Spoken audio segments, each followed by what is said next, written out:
Hello student, my name is Varun Chaudhary, Assistant Professor of Law in the Law College, Greater Noida, and today I will tell you about the TP Act and the topic of the day, law for the benefit of an unborn child.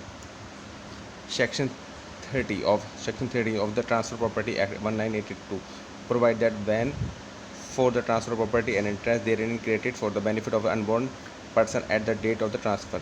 A prior interest is to be created in respect of the same transfer and the interest created for the benefit of such person. अभी जो section 13 है TP act का वो ये बोलता है कि unborn child से रिलेटेड जो लॉ है वो ये बताता है, वो ये बोलता है कि जब भी कोई प्रॉपर्टी ट्रांसफ़र होगी अनबॉर्न चाइल्ड की, वो डायरेक्ट सीधे ट्रांसफ़र नहीं होगी, सबसे पहले क्या ना वो इनडायरेक्टली रूप से ट्रांसफ़र होगी, उसका उसमें प्रायरी कोई इंटरेस्ट होना चाहिए। मतलब कि अभी कोई ग्रैंडफादर अपने पोते को अगर कोई प्रॉपर्टी ट्रांसफ़र करता है तो पहले वो प्रॉपर्टी जब तक वो एग्जिस्ट में नहीं आता, जब तक वो दुनिया में नहीं आता, वो डायरेक्टली उसको ट्रांसफ़र नहीं हो सकती है। अब ये ध्यान देने वाली बात है, वो बीच में किसी और को ट्रांसफ़र करना पड़ेगा उसको कि भाई जब तक वो दुनिया में नहीं आता तब तक ये प्रॉपर्टी उसके फादर के पास या किसी और भी इंसान के पास जिसको भी उसको ग्रैंडफादर चाहे उसको ट्रांसफ़र कर सकता है या देखभाल के लिए छोड़ सकता है, लेकिन डायरेक्टली उसको ट्रांसफ़र नहीं कर सकता है जब तक वो एग्जिस्ट नहीं होता है दुनिया में। ठीक है ना।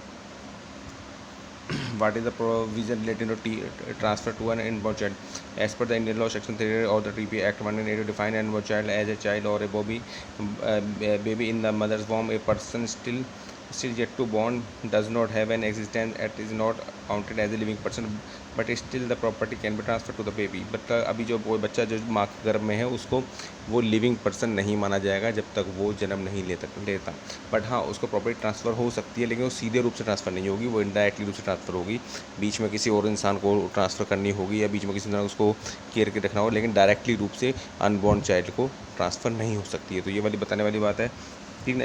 इसमें दो तीन चीज़ें जो है कंडीशन वो थोड़ी सी देखने वाली बात होंगी, जैसे कि नो डायरेक्ट ट्रांसफ़र, अभी डायरेक्ट ट्रांसफ़र होगा नहीं किसी भी चीज़ में। प्रायर इंटरेस्ट मतलब prior interest should be made in the living person, that interest in favor of the unborn child must always be preceded by the prior interest in favor of the living person, meaning thereby the state must exist in the same person between the date of the priority and the date of the coming into of the unborn child। मतलब जिस date को वो जन्म लेने नहीं लिया उसका जो इंटरेस्ट है वो उसमें होना चाहिए, मतलब कुछ ना कुछ इंटरेस्ट उसमें होना चाहिए, तभी जाकर वो ट्रांसफ़र होगी।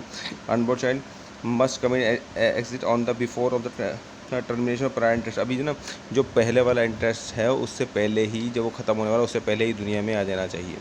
ठीक है ना। मतलब कंडीशन का तीसरी condition, unborn child must come in the on the before of the unborn child should be born on or before the prior interest finishing, as in the above example the unborn child C must be born the child, the entire remainder must be given to the unborn child। ठीक है ना। अभी unborn जो child है वो पहले ही exist होना चाहिए, पहले ही जन्म ले लेना चाहिए।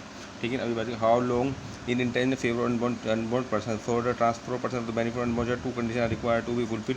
Prior interest must be created but not an undefined period in the favor of the person in the at the date of transfer, and absolute interest must be transferred in the favor of the unborn child। मतलब अभी ना जो भी interest दे रखा है वो पहले ही transfer मतलब पहले ही एग्जिट हो जाना चाहिए, मतलब पहले ही उसको जन्म हो जाना चाहिए, जब तक तो जो उससे पहली वाली कंडीशन जो है वो पहले ही उसका जो प्रायर इंटरेस्ट है वो ख़त्म नहीं हुआ, उससे पहले ही वो जन्म ले ले।